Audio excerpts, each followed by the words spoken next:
जय हिंद दोस्तों। Welcome to AP academy.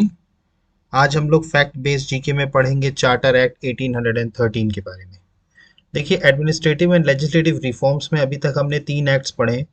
Regulating act 1773, फिर उसके बाद पिट्स इंडिया एक्ट पढ़ा 1784 और चार्टर एक्ट पढ़ा 1793। अब आज हम जो पढ़ने वाले हैं वो है चार्टर एक्ट 1813।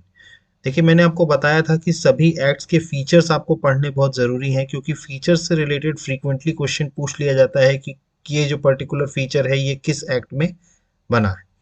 तो let's start with the charter act of 1813। तो इस एक्ट की अगर हम बात करें तो इसके जो इम्पोर्टेंट फीचर्स हैं उसमें सबसे पहले तो it abolish the trade monopoly of the company in India, that is the Indian trade was thrown open to all the British merchants. However, it continued the monopoly of the company over trade in tea and trade with China. देखिए, मैंने आपको last जब act पढ़ा रहा था तो उसमें मैंने आपको बताया था कि कंपनी की मोनोपोली चलती थी, ईस्ट इंडिया कंपनी की यहाँ पर इंडिया में ट्रेड करने की मोनोपोली थी। मोनोपोली का मतलब होता है कि ईस्ट इंडिया कंपनी के अलावा और कोई भी ब्रिटिश कंपनी यहाँ पर आकर के कोई बिजनेस नहीं कर सकती, उनकी अपनी मोनोपोली है। तो उस मोनोपोली को जो 20 साल के लिए चार्टर एक्ट 1793 में बढ़ाया गया था 20 ईयर्स के लिए, उसको कंपनी की मोनोपोली को एबॉलिश कर दिया गया। और इस एक्ट के थ्रू अब जो भी ब्रिटिश मर्चेंट्स थे सबके लिए मतलब एक ओपन मार्केट कर दिया गया। मतलब अब उसमें कोई भी ब्रिटिश मर्चेंट चाहे तो वो यहाँ आकर के अपना बिजनेस कर सकता है। लेकिन हालांकि सिर्फ दो फैक्टर्स में उन्होंने मोनोपोली को कंटिन्यू किया कंपनी की। एक तो सबसे पहले तो ट्रेड इन टी, मतलब जो टी का जो उनका टी प्लांटेशन था, क्योंकि कई सारी ईस्ट इंडिया कंपनी के ही लोगों के टी प्लांटेशन प्लांट्स थे, तो टी में जो ट्रेड हो रहा था उसके लिए उनकी मोनोपोली अभी भी बनी हुई थी। और चाइना के साथ जो ट्रेड हो रहा था, means trade in T and trade with China, तो ये चाइना के साथ जो ट्रेड हो रहा था तो उनकी मोनोपोली जो थी वो अभी भी बनी हुई थी। रेस्ट ऑफ ऑल पूरी ट्रेड मोनोपोली जो थी कंपनी की, ईस्ट इंडिया कंपनी की, वो इस एक्ट के थ्रू खत्म कर दी गई थी। और अब मार्केट जो था वो पूरा ओपन कर दिया गया था सभी, मतलब अब कोई भी आकर के ब्रिटिश यहाँ पर बिजनेस कर सकता था। नेक्स्ट अगर हम बात करें, it asserted the sovereignty of the British crown over the companies territory in India. मतलब इस एक्ट ने ये असर्ट किया कि जो ब्रिटिश क्राउन की सॉवरेनिटी होगी वो ब्रिटिश क्राउन की होगी over the companies territories in India. मतलब कि ब्रिटिश क्राउन अब जो भी चाहे अपना खुद का डिसीजन ले सकता है जो भी कंपनी की टेरिटरी है इंडिया में। मतलब उनकी खुद की अब क्या है, सॉवरेनिटी होगी, कोई और इसमें इंक्लूड्स नहीं कर सकता। तो it asserted the sovereignty of the British Crown over the company's territories in India.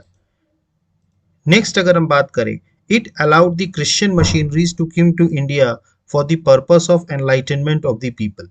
देखिए, अब जैसे जैसे यहाँ पर क्रिश्चियन मिशनरीज को भी अलाउ किया गया कि वो इंडिया में आकर के और अपने धर्म का प्रचार प्रसार करें। मतलब एक तरीके से ब्रिटिश ये मानते थे या ईस्ट इंडिया कंपनी के लोग ये मानते थे कि जो क्रिश्चियनिटी है वही असली रिलीजन है, बाकी और कोई रिलीजन को वो नहीं मानते थे। तो उनका एक ये भी प्रयास था कि क्रिश्चियन मशीनरीज को भेज करके यहाँ पर एक धर्म परिवर्तन करने की कोशिश की जाए या लोगों को अवेयर किया जाए अबाउट दी क्रिश्चियनिटी। मतलब अपने धर्म को प्रमोट करने के लिए यहाँ पर बहुत सारी क्रिश्चियन मशीनरीज को भी अलाउ किया गया था इस एक्ट के थ्रू। तो आपको ये पॉइंट बहुत ज़रूर याद रखना है कि for the first time the Christian missionaries are allowed to come to India for the purpose of the enlightenment of the people.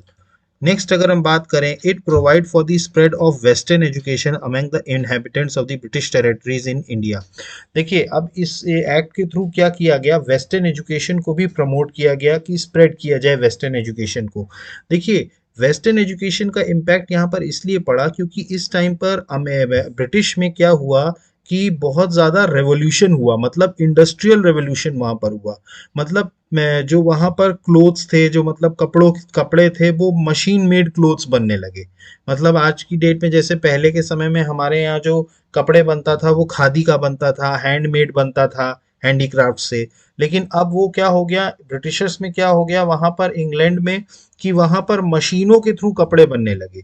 तो अब इंडिया में चूंकि इंडियंस चूंकि अपने देसी स्टाइल में रहते थे, खादी स्टाइल में रहते थे, तो उनको वेस्टर्न एजुकेशन स्प्रेड किया गया। तो उसका वेस्टर्न एजुकेशन मतलब जो वेस्टर्न कल्चर है उसको सिखाना।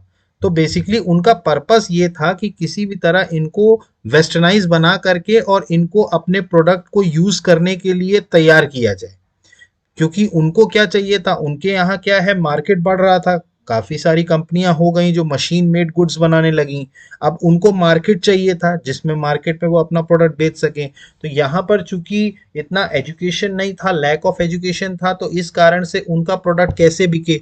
तो उन्होंने अपना प्रोडक्ट बेचने के लिए भी एक जो उनका कोर कोड एजेंडा था कि पहले लोगों को वेस्टर्नाइज किया जाए। तो इसीलिए उन्होंने वेस्टर्न एजुकेशन को क्या किया था, स्प्रेड करने का प्रयास किया इस एक्ट के थ्रू, कि भाई पहले लोगों को अंग्रेज बनाओ। मतलब टिपिकल भाषा में कहा जाए तो पहले इंडियंस को अंग्रेज बनाओ, तभी वो हमारा सामान या हमारे कपड़े खरीदेंगे।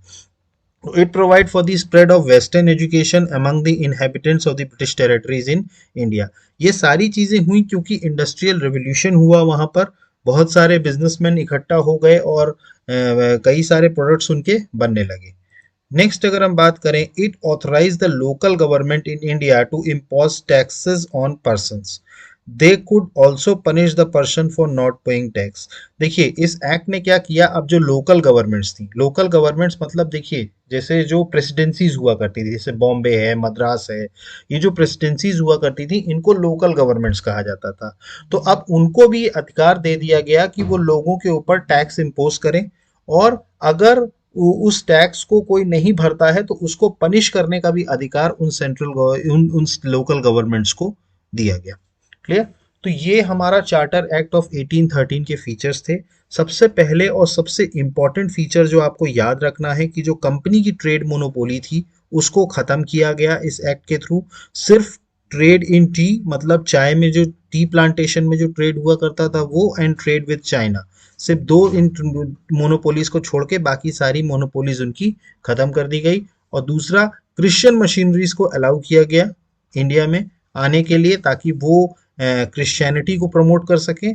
और तीसरा और सबसे इंपॉर्टेंट चीज कि वेस्टर्न एजुकेशन को सबसे पहले स्प्रेड करने के लिए इस एक्ट के थ्रू इंट्रोड्यूस किया गया, ताकि वो वेस्टर्न एजुकेशन को स्प्रेड कर सके। मैंने आपको बताया कि उनका बैक ऑफ द माइंड सोच यही थी कि अपने प्रोडक्ट को उनको बेचना था, तो उनको पहले भारत वालों को अंग्रेज बनाने के लिए। उसके अलावा लोकल गवर्नमेंट्स को भी इम्पोज करने के लिए दिया गया टैक्सेस, ताकि वो, और उनको ये भी अधिकार दिया गया कि अगर कोई टैक्स नहीं भरता है तो वो उसको पनिश कर सकते हैं। तो आज आपने क्या देखा चार्टर एक्ट ऑफ 1813 में, एक तो ट्रेड मोनोपोली चाय टी को लेकर के, और ट्रेड विद चाइना।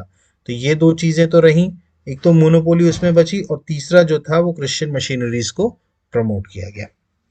तो यहाँ पर आकर के हमारा चार्टर एक्ट 1813 कंप्लीट होता है। इसके फीचर्स को आप ध्यान से पढ़िएगा और एक एक फीचर को समझिएगा, क्योंकि कोई भी क्वेश्चन फ्रीक्वेंटली पूछा जा सकता है।